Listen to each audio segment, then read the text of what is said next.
Bonjour à tous. Dans cette troisième vidéo, nous allons traiter du savoir que, selon moi, tout investisseur doit posséder avant de se lancer dans ses premières opérations.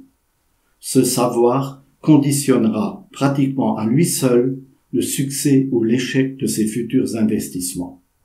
Ce savoir porte sur la différence qu'il y a entre une valeur de croissance et une valeur cyclique, et de l'usage que l'on peut faire de chacune de ces familles de valeurs. Les premières lignes de mon livre commencent par ces mots. Des entreprises comme Air Liquide, Nestlé, Essilor, L'Oréal font depuis des décennies la fortune de leurs actionnaires. Pourquoi elles? Qu'ont-elles de si remarquable? Qu'ont-elles en commun? Comment un investisseur peut-il en profiter à son tour? Réponse. Ces valeurs ont fait la fortune de leurs actionnaires parce qu'elles montent toujours, alors que d'autres valeurs ne montent jamais. Voici placées côte à côte une valeur qui monte toujours et une autre qui ne monte jamais. Voyez la hausse de l'action Air Liquide depuis 1985, c'est-à-dire depuis 36 ans. Trouvez-vous exagéré d'affirmer que cette valeur fait la fortune de ses actionnaires depuis 40 ans et plus? Regardez, il n'y a qu'à se baisser pour ramasser. La comparaison entre ces deux graphiques est saisissante. BNP cote aujourd'hui ce qu'il cotait déjà en avril 2002.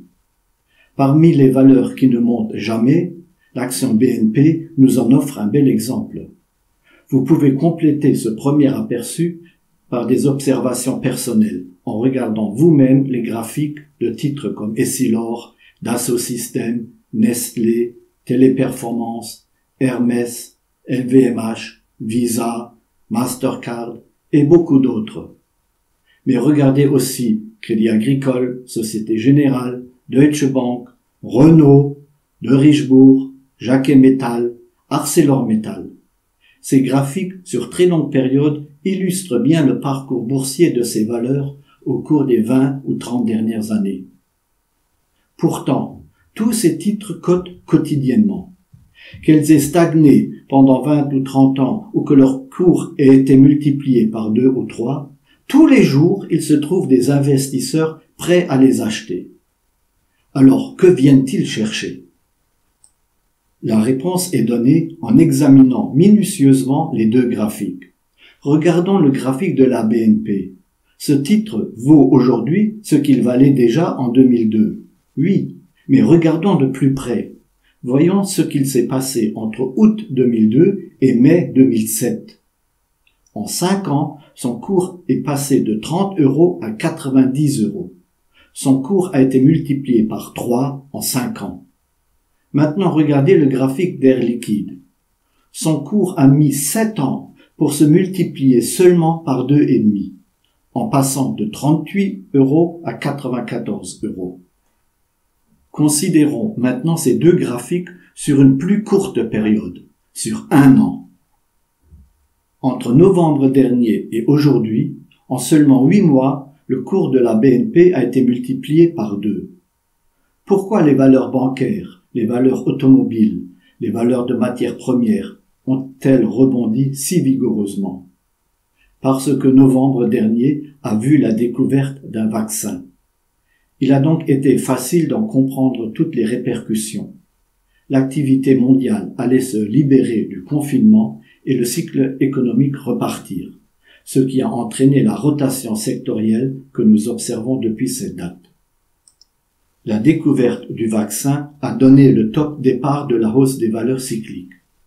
Remarquons qu'il n'est pas certain que le prochain mouvement en sens inverse soit repérable aussi facilement. Voyons ce qu'a fait Air Liquide pendant cette même période. Une hausse de 17%, ce qui est énormément d'argent en absolu, mais peu comparativement au doublement de la BNP. Comment peut-on qualifier un doublement de cours par rapport à une hausse de 17%? Le doublement du cours correspond à une accélération, alors que les 17% correspondent à une hausse de long terme. Ces accélérations sont le fait des valeurs cycliques. Ce sont ces accélérations que les adeptes des valeurs cycliques viennent chercher en bourse.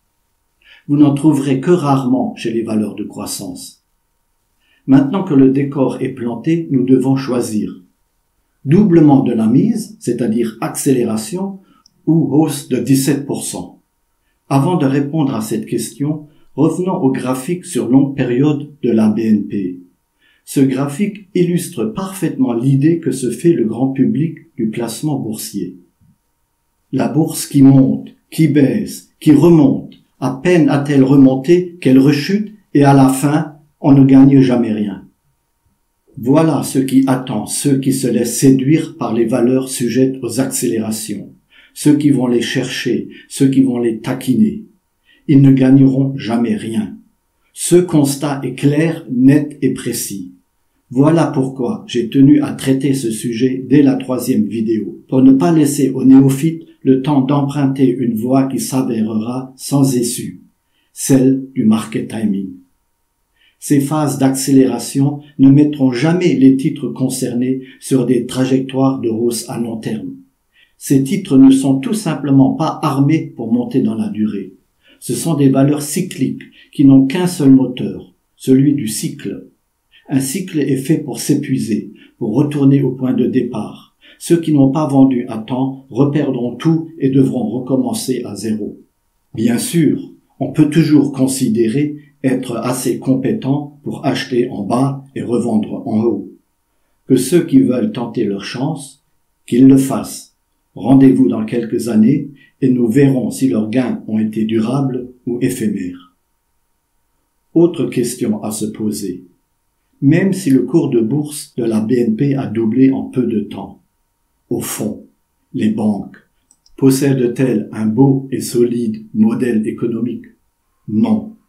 Les fintech leur prennent d'importantes parts de marché. Les banques sont handicapées par le coût grandissant de la réglementation. Où trouver de nouveaux clients alors que tout le monde est déjà largement bancarisé? Le seul facteur de hausse à leur disposition est la remontée des taux d'intérêt. Lorsque ce mouvement sera épuisé, il en sera fini des valeurs bancaires. Un seul facteur de hausse est bien peu pour assurer une réussite boursière durable et investir pour sa retraite. Si les valeurs cycliques n'ont qu'un moteur, celui du cycle, combien de moteurs possèdent les valeurs de croissance? Elles en possèdent 5. 5 moteurs qui en permanence se relaient et se combinent pour assurer l'expansion de leur chiffre d'affaires, de leurs bénéfices, de leurs dividendes et par conséquent de leur cours de bourse. Plutôt que de passer son temps à critiquer ces valeurs, à les dénigrer pour leur valorisation élevée, il serait plus judicieux de comprendre les facteurs qui fondent la pérennité de leur succès depuis des décennies.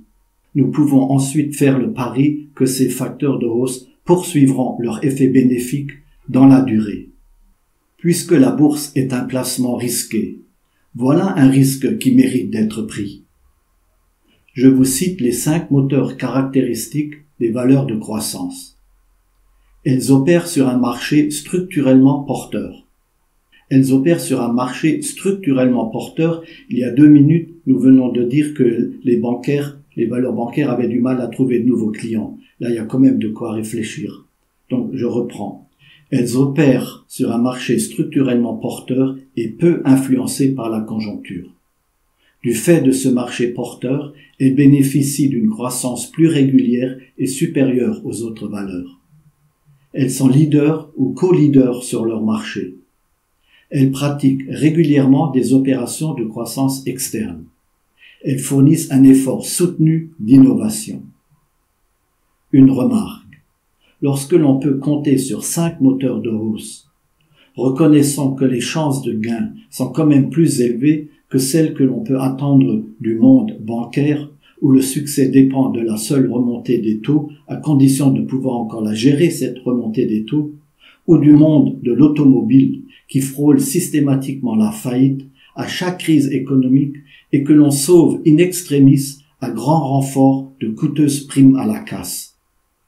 Avant de terminer, je voudrais lever une équivoque qui aurait pu naître dans votre esprit.